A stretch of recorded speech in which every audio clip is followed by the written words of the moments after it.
in sexual addiction, getting stuck in patterns of secrecy, deception, dishonesty is just, it's really, really a common thing. And so, why are those such common characteristics that go along with sexual addiction typically? Yeah, these patterns of dishonesty are common across all addictive behaviors, whether it be a chemical addiction or behavioral addiction like sex addiction.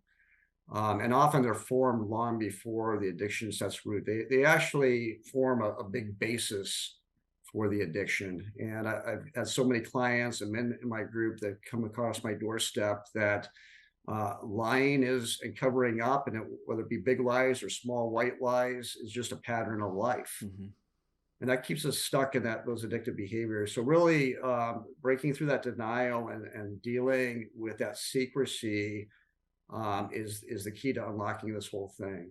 It adds to the shame reduction, and we can go into a little bit of that, of how that interacts with the addiction cycle. But if we don't tackle that secrecy and start bringing what's hidden out into Yeah. the open, we're never going to get free. And Ted likes to say we're only as sick as our secrets, and that's so true. That just keeps us locked Yeah. in our shame and in the isolating behaviors that just perpetuate the addiction. It's interesting. And you talked about it a little bit, even in sharing your story, Brent, that people came up to you and thanked you for sharing your story.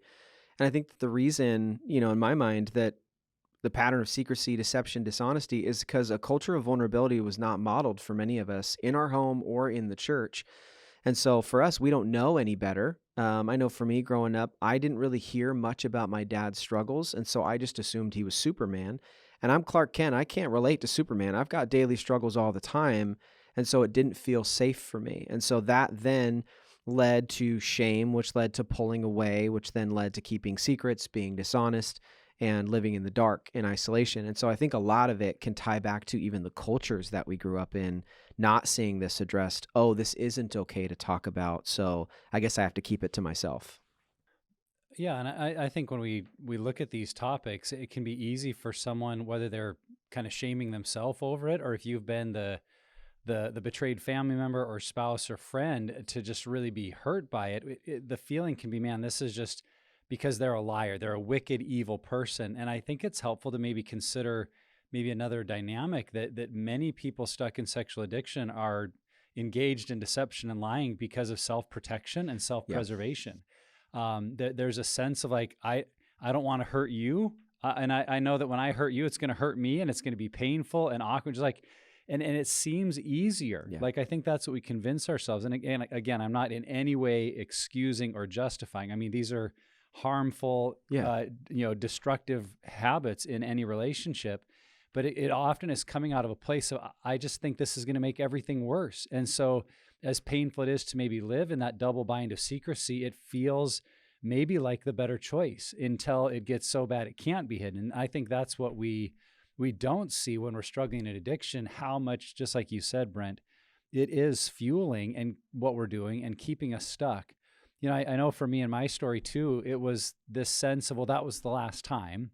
And this isn't really who I am. Like I wasn't trying to get away with a double life where I could hide all these, my stash and I just wanted to live in that. I really wanted to be free. And so when it would happen, it would feel like, oh, I feel horrible. I feel stupid, but that's not really who I am. That's not the essence of what I'm trying to be. And so I don't want to have to reveal that there's this part of me that's ugly and wicked and it's awkward to talk about. Yeah, And since for that's sure. not really who I am, like, let's not talk about that anyway. And so it's like diverting attention to look over here, right? Like, look at the good part of me, look Hmm. at the part that is helpful and kind and serving, and that's who I really am. That's what I want to be known as.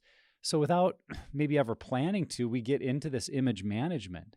And I think particularly in cultures where to maybe be honest about things like pornography or sexual addiction feels like, you're taking on this mantle of something really shameful and wicked. Like, nobody wants that in their life. And so there is Yeah. this feeling again of self-protection. Like, I'm going to avoid that label as long as I possibly can. And Hmm. the only way to preserve that, self-protection is to enter into deception and lying. And so again, I think it's just helpful to have a perspective that this isn't while the behaviors themselves, I think, are wicked and evil, it's often not coming out of wickedness in someone's heart, but some decisions they're making Yeah. to try to preserve themselves and others from the pain and messiness of what Yeah. they know is going on.